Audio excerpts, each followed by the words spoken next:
ESR काम करता है फ्री रेडिकल्स के, जो फ्री रेडिकल है उसको ज्ञात, और बहुत सारे बायोकेमिस्ट्री में उसका काम है, प्रोटीन का स्ट्रक्चर वगैरह। मैं बता रहा हूँ आप लोगों को कि एक उसका एप्लीकेशन बता रहा हूँ कि वो ESR फ्री रेडिकल या फ्री इलेक्ट्रॉन्स को ज्ञात करके देता है। वैसे NMR जो है वो बताता है प्यूरिफिकेशन, कितना प्यूरेस्ट फॉर्म है हनी का, शहद कितना प्योर होगा। जैसे डाबर का जो पतंजलि का जो हनी था वो प्योरेस्ट फॉर्म में नहीं था, उन्होंने क्लेम कर रहे थे कि 100% प्योर है मेरा हनी, तो वो 100% प्योर नहीं था। उसको पता लगाया गया NMR स्पेक्ट्रोस्कोपी के हेल्प से, NMR में डाल के उसकी प्यूरिफिकेशन को चेक किया गया। तो ऐसी जो ये स्पेक्ट्रोस्कोपी है ना, ये NQR स्पेक्ट्रोस्कोपी भी है। पर हम लोग क्या करते हैं एज अ केमिस्ट, हमको ना पूरे उसके प्रिंसिपल कैसे काम कर रही है, उसके इंस्ट्रूमेंटेशन क्या है, उसके एप्लीकेशन पे, इन सब चीजों को पढ़ना होता है। और बाद में आगे चल के जब हम PhD या कुछ करने जाएंगे तब हमको उसका इस्तेमाल करना होगा। समझ आ गया? तो NQR जो स्पेक्ट्रोस्कोपी है, N का मतलब होता है न्यूक्लियर, Q मतलब होता है क्वाड्रपोल, R मतलब होता है रेजोनेंस। ठीक है, यहाँ पे जो इलेक्ट्रॉन, आप देखो स्पेक्ट्रोस्कोपी आ गया, स्पेक्ट्रोस्कोपी वर्ड यूज किया हो, मतलब ये भी एक पार्ट है स्कोपी का। जहां पे स्कोपी वर्ड आ गया तो आप वहां समझ जाना कोई ना कोई लाइट यूज हो रही हो। अगर स्पेक्ट्रोमेट्री बोलता ना तो वहां लाइट यूज होता। जैसे हम लोग बोलते हैं मास स्पेक्ट्रोमेट्री, जब मास स्पेक्ट्रोमेट्री बोले मतलब वहां पे लाइट इस्तेमाल नहीं हो रहा है। अब मैं बोला ESR स्पेक्ट्रोस्कोपी, वहां पे यूज हो रहा है इलेक्ट्रोमैग्नेटिक रेडिएशन। NMR स्पेक्ट्रोस्कोपी, वैसे ये भी है NQR स्पेक्ट्रोस्कोपी। स्कोपी मतलब यही होता है एनालिसिस बाय लाइट, मतलब कोई ना कोई लाइट यूज कर रहे हैं, लाइट यानी इलेक्ट्रोमैग्नेटिक रेडिएशन यूज कर रहे हैं। और मेरे को पता है, आप लोगों को पता है इलेक्ट्रोमैग्नेटिक रेडिएशन हमेशा सजा के रखते हैं, हम पता है गामा होता है, एक्सरे होता है, यूवी होता है, ऐसे माइक्रोवेव होता है, रेडियो वेव होते हैं। तो इससे पहले जैसे हम ESR पढ़ रहे थे तो उसमें हमने देखा कि जो सोर्स होते हैं वो माइक्रोवेव होते हैं, जो इलेक्ट्रॉन का ट्रांजिशन करा पाता है। हम NMR में देखते थे कि रेडियो वेव यूज करते हैं, जो क्या करता है न्यूक्लियर का ट्रांजिशन करा पाता है। अब यहां पे जो हम यूज करते हैं ना वो भी रेडियो वेव। अब देखो रेडियो वेव आ गया, तो रेडियो वेव इलेक्ट्रॉन का ट्रांजिशन नहीं कराएगा, वो कराएगा न्यूक्लियर का ट्रांजिशन। देखो इसमें यहां पे न्यूक्लियर आया हुआ है, मतलब न्यूक्लियर का ट्रांजिशन होने वाला है। अगर मैं ये Q को हटा के M कर दूंगा तो ये NMR बन जाएगा। तो M क्यों यूज करते हैं? क्योंकि मैग्नेटिक फील्ड दे रहे हैं ताकि गैप क्रिएट हो जाए, और जो भी स्पिन रैंडमली ओरिएंटेड थे उसको सही ओरिएंटेशन में ला दे, कुछ के ऐसे कुछ के ऐसे। पर यहाँ पे देखो मैग्नेट यूज नहीं हो रहा, यहाँ पे क्वाड्रपोल यूज हो रहा है। क्वाड्रपोल यानी कि अब थोड़ा सा हम लोग को ना न्यूक्लियर केमिस्ट्री की तरफ पढ़ना पड़ता है। हम जब पढ़ते हैं तो हम हमेशा एक चीज पढ़ते हैं, जो नाभिक होता है वो स्फेरिकल शेप का होता है। पर जब मैं आपको न्यूक्लियर केमिस्ट्री पढ़ाया तो बताया कि हमेशा नहीं होता। हम हमेशा नाभिक को इस तरीके से बना देते हैं, पर हमेशा नाभिक स्फेरिकल शेप का नहीं होता, वो डेविएट कर जाता है, कभी प्रोलेट कभी ऑब्लेट, कभी प्रोलेट कभी ऑब्लेट, इस तरीके से डेविएशन दिखाता है। उस डेविएशन को स्टडी करके देने का काम ये क्वाड्रपोल करके देता है। क्वाड्रपोल का मतलब ही ये है कि चार पोल होंगे, और वो जो डेविएशन हो रहा है, जो स्फेरिकल शेप है, कभी उससे बन रहा है ऑब्लेट, कभी बन रहा है प्रोलेट, उसको पढ़ा के देगा। जैसे ये स्फेरिकल शेप है, कभी ये डेविएट हो जाएगा ऑब्लेट और ऐसा करके अपने आप को डेविएट करता है स्फेरिकल शेप से। तो ये जो क्वाड्रपोल है यानी कि चार पोल होंगे, और ये हमको क्वाड्रपोल जो है सीधा पूछेगा एग्जाम में, व्हाट इज क्वाड्रपोल मूवमेंट, तो आपको बताना पड़ेगा। क्वाड्रपोल मूवमेंट वो मूवमेंट है जिसके हेल्प से कि स्फेरिकल शेप जो है उसका डेविएशन हो रहा, कभी प्रोलेट ऑब्लेट है, वो स्टडी करके देता है। ये होता है, ठीक है। R मतलब हमको पता है रेजोनेंस, जहां पे दो फ्रीक्वेंसी मैच होने वाली है। ठीक है, समझ आ गया, कोई दिक्कत नहीं। मतलब देखो यहाँ पे क्या है, मैं कहूंगा ये रेडियो वेव, मतलब ये जो यहाँ पे जो मॉलिक्यूल्स पड़े होंगे, ठीक है, यहां से रेडियो वेव आ रहा है, ये घूम रहा होगा अपनी फ्रीक्वेंसी के साथ, इसकी जो फ्रीक्वेंसी आ रही है वो फ्रीक्वेंसी इसके साथ मैच होगी, और ट्रांजिशन हुआ किसका, न्यूक्लियर में जो होंगे उसका ट्रांजिशन हो जाएगा, इलेक्ट्रॉन का। अगर हाँ माइक्रोवेव देता तो इलेक्ट्रॉन का ट्रांजिशन हो जाता। समझ आ गया?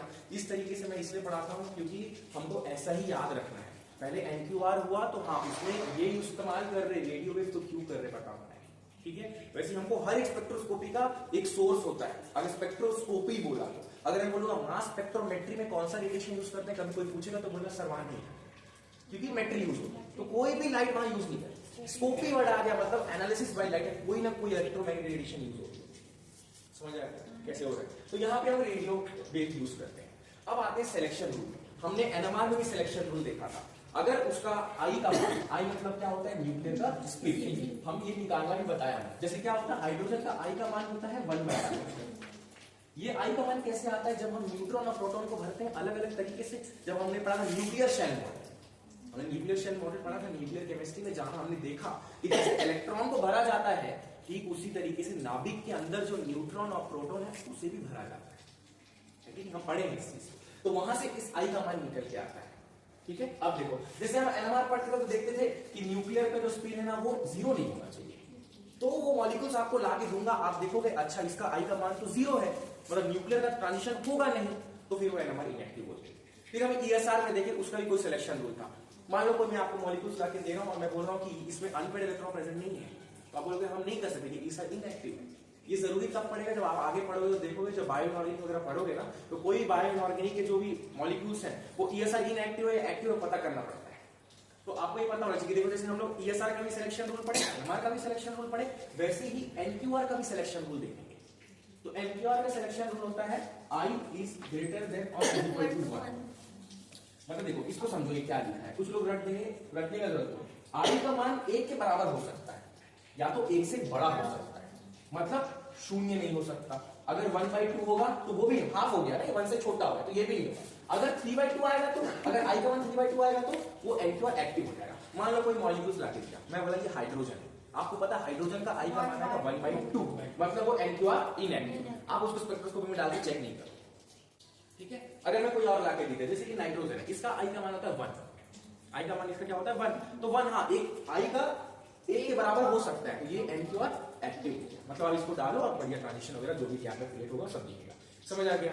तो देखो ये हम लोग इसका सिलेक्शन रूल भी पढ़ लिए। इस तरीके से हर एक का सिलेक्शन रूल होता है, हर एक स्पेक्ट्रोस्कोप में आपको सिलेक्शन रूल पता होना चाहिए, क्योंकि बाद में जाके आप कोई मॉलिक्यूल्स लगे देखो तो पहले आपको चेक करना पड़ेगा कि उसका सिलेक्शन रूल क्या है, उसके बाद ही हम स्पेक्ट्रोस्कोपी में इस्तेमाल कर सकते हैं। ठीक है, ये समझ आ गया।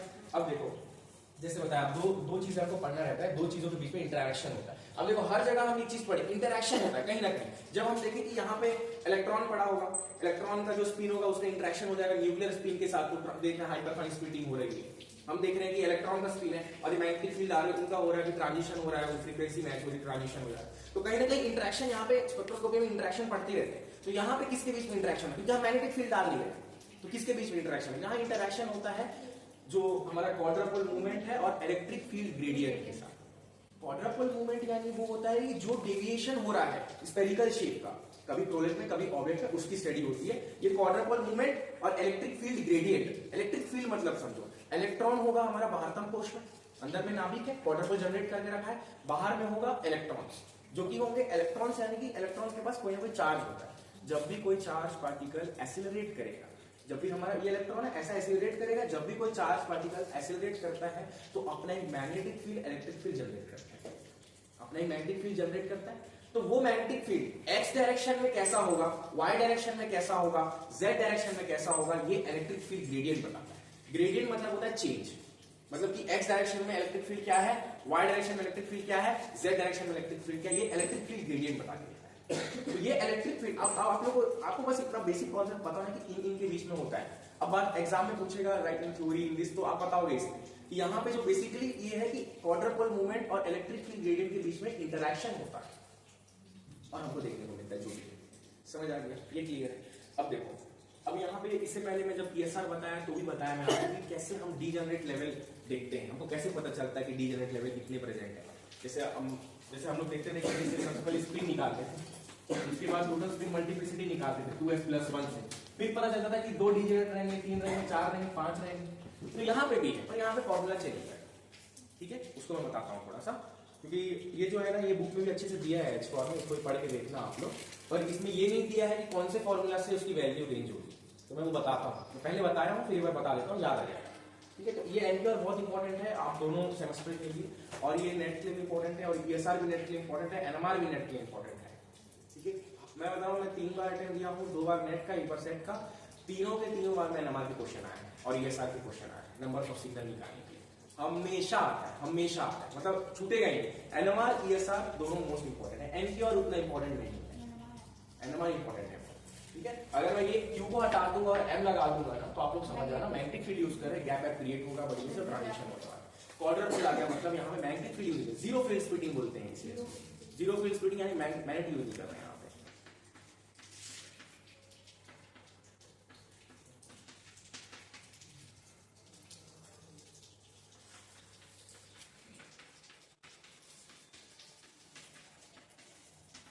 याद आ रहा है कुछ मुझे पहले पढ़ाया मैंने, याद आ रहा होगा।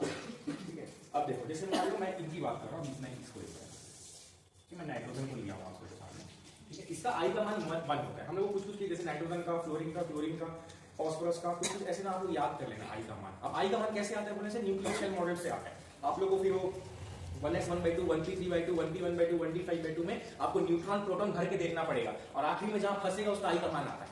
मैं ये न्यूक्लियर केमिस्ट्री में आप लोग को बताया हूं कैसे निकालना है। ठीक है, उनको पूरा शेल मॉडल पढ़े थे, है ना, मैं पूरा बताया था उसको, वो भी इंपॉर्टेंट है, उसको पढ़ा। तो वहां से इसका आई का मान आता है। अब बस पता होना चाहिए कि नाइट्रोजन का आई का मान 1 होता है। अब बैठ के हम जब ये क्वेश्चन आएगा तो 1s1/2, 1p3/2, 1p ऐसे करके लिख के थोड़ी वहां पे न्यूट्रॉन प्रोटॉन भरते रहेंगे, उतना टाइम नहीं है ना अपने पास, तो इसलिए आई का मान रट लेना है। पर हमको पता होना चाहिए कि कहां से आ रहा है। ठीक है, ये आई का मान न्यूक्लियर शेल मॉडल से आता है। ठीक है, ये आई मतलब न्यूक्लियर का स्पिन है। ठीक है, अब देखो इसका आई का मान बनाया। तो कल हम देखते थे जैसे 2s+1 डालते थे और डीजेनरेट लेवल की जिसका सेम एनर्जी होता है। क्वांटम केमिस्ट्री में डीजेनरेट लेवल मतलब होता है कि सेम एनर्जी होगा, उनका एनर्जी में गैप नहीं, वो सेम एनर्जी लेवल होगा और सेम एनर्जी का मान होगा। अब देखो इसका कैसे निकालते हैं अपन आई, तो डीजेनरेट लेवल कैसे निकालते हैं। इसका n का मान जो है नाइट्रोजन का जो है आई का मान होता है 1, तो ये 2i+1 में फॉर्मूला है, पुट करना रहता है, इजी। देखो आई का मान क्या है हमारा 1, पुट कर दिए, कितना आ गया 3। तो यानी यहाँ पे 3 डीजेनरेट लेवल प्रेजेंट होंगे। जब नाइट्रोजन का आप स्पेक्ट्रम देखोगे ना तो उससे पहले क्या होंगे यहाँ पे ऐसा 3 डीजेनरेट लेवल वहां पे प्रेजेंट होंगे। ठीक है, जब आई का मान 1 आया 2i+1 में पुट किए। ये NQR के लिए, जब ESR पढ़ रहे थे तो बताया ना 2s+1 Hund's rules of maximum spin multiplicity, spin multiplicity बोलते हैं ना उसको। 2s+1 में s का मान पुट कर देते हैं, फिर देखते थे कितने डीजेनरेट लेवल आ रहे हैं। क्योंकि ये देखो डीजेनरेट लेवल हमको ना पता होना चाहिए कितना बनाना है। अब क्या होता है एग्जाम में क्वेश्चन आता है कि सीधा ये, और फिर हम लोग क्या करते हैं रट लेते हैं। मैं बता रहा हूँ सब ऐसे करते हैं, हम रट लेते हैं कि देखते हैं कि 3 लाइन खींचा हुआ उसी को जाके एग्जाम में बना के आते हैं। पर हमको ये पता होना चाहिए कि ये जो 3 दिख रही थी डीजेनरेट वो कैसे आ रही है, वो इससे आ रही है 2i+1। अब हम लोग को ये तीनों का मान भी पता होना चाहिए कि किसका मान क्या होगा, तो वो एक रेंज से पता चलता है, उसका रेंज ये होता है। अब देखो i, i-1, i-2, i-3, i-3 ऐसा 4 करते करते चले जाना जा सकते हैं। तो ये 3 आया इसका, हमको इसका 3 मिल गया, 3 डीजेनरेट लेवल यहाँ पे प्रेजेंट है। ठीक है, अब देखो i मतलब कि न्यूक्लियर का स्पिन है, तो यहाँ पे न्यूक्लियर का स्पिन n का मान 1 है ना, तो यहाँ पुट करेंगे 1। ठीक है, 1 - 1 0, 1 - 2 -1, तो इसके 3 मान आ रहे, एक 1 0 -1। ठीक है, ये वैल्यू पुट किया तो ये रेंज बताएगा आपको। इसका 3 डीजेनरेट लेवल आ गया, उसका फॉर्मूला है 2i+1 से आ गया, हमको 3 डीजेनरेट लेवल मिल गए। ठीक है, उसके बाद एक रेंज है, हम देखेंगे कि अगर मान लो 3 आ रहा तो 3 तक पुट, 3 मान चाहिए ना हम लोग को, 3 मान चाहिए, तो i का मान 1 है तो यहाँ पुट करेंगे 1, 1 - 1 0 हो जाएगा, 1 - 2 -1 हो जाएगा, यानी इसका मान जो आ रहा है 0 - 1 +1। अभी पक्का ऑब्वियस सी बात है, हमको पता है क्या करेंगे, क्वाड्रपोल जो मूवमेंट होगा उसका इंटरेक्शन हो जाएगा इलेक्ट्रिक फील्ड ग्रेडियंट के साथ। ठीक है, और स्प्लिटिंग देखने को मिलेगा। अब देखो इसका स्प्लिटिंग कुछ इस तरीके से हो जाता है। अब नीचे 0 आता है, यहाँ -1 +1, पर मैं ये भी बताऊंगा कि नीचे 0 क्यों आया। ऑब्वियस सी बात है, अगर नीचे 0 आ रहा है मतलब स्टेबल है, मतलब उसकी एनर्जी कम है। एनर्जी कम होगा ना तभी वो स्टेबल ज्यादा होगा। ठीक है, अब देखो इसकी एनर्जी कहीं ना कहीं इसकी कम होगी, तो अब NQR में एनर्जी निकालने का भी एक फॉर्मूला होता है जो कि है ये। ठीक है, ये है हमारा क्वाड्रपोल मूवमेंट, ये है चार्ज इलेक्ट्रिक ग्रेडियंट। m मतलब होता है मैग्नेटिक क्वांटम नंबर, जो कि हमको ओरिएंटेशन बताता है। ठीक है, I मतलब न्यूक्लियर का स्पिन। ये फॉर्मूला याद करना, एग्जाम में आप लोगों को लिखना पड़ेगा अगर स्प्लिटिंग आ गया तो। NQR की स्प्लिटिंग, EIQ देखना कैसे क्वेश्चन आते हैं, ये बहुत इंपॉर्टेंट है नेट के लिए। अगर कई बार ऐसा पूछता तो नहीं है NQR से क्वेश्चन, फिर भी पढ़ लेना है। ठीक है, EQ ऐसा करके पूरा याद करोगे तो याद हो जाएगा।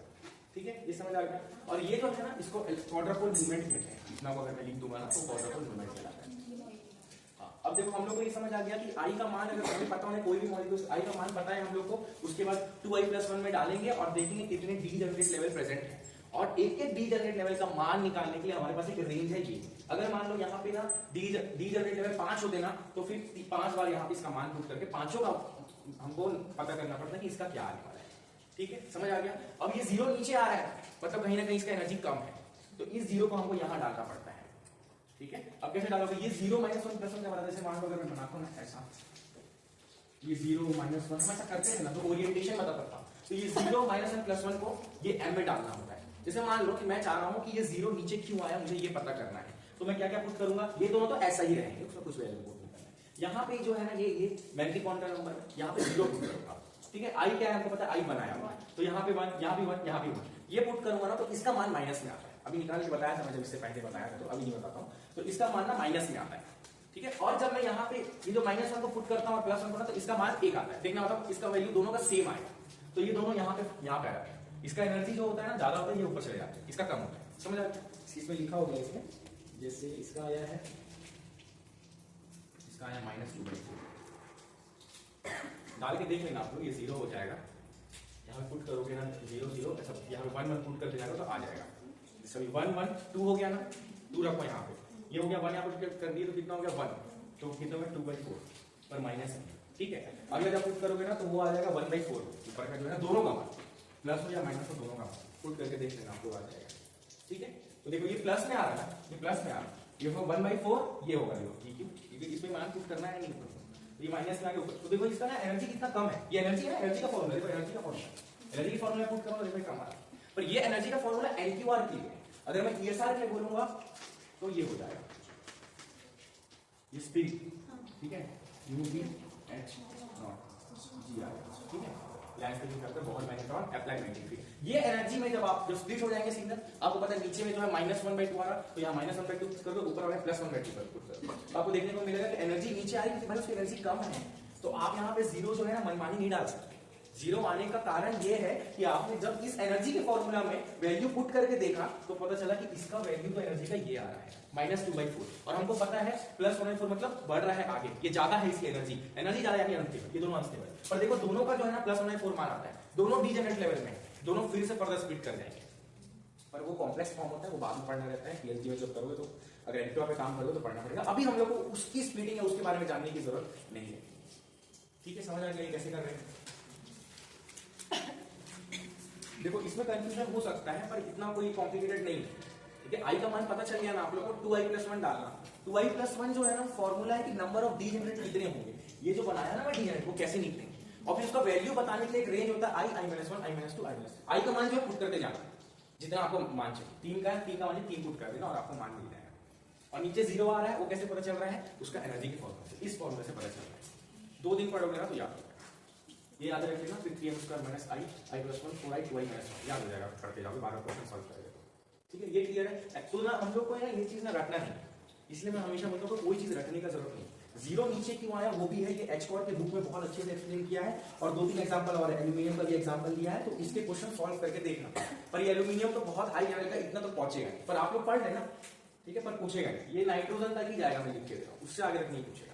और सिलेक्शन रूल पता होना चाहिए, कोई भी स्पेक्ट्रोस्कोपी पढ़ रहे हो सिलेक्शन रूल पता होना चाहिए। जैसे आप लोग अभी भी पढ़ रहे हो rotational spectroscopy, vibrational spectroscopy, vibrational के लिए परमानेंट डायपोल मूवमेंट होना जरूरी है, रोटेशनल के लिए परमानेंट, जैसे जो घूम रहा है उसके लिए परमानेंट डायपोल चाहिए, जो वाइब्रेट कर रहा है उसके लिए टेम्परेरी डायपोल मूवमेंट चाहिए, ठीक है। NMR के लिए हम लोग को सिलेक्शन रूल मालूम है, आई जो है उसका मान 0 नहीं होना चाहिए, न्यूक्लियस 0 हो गया तो NMR इनएक्टिव हो गया।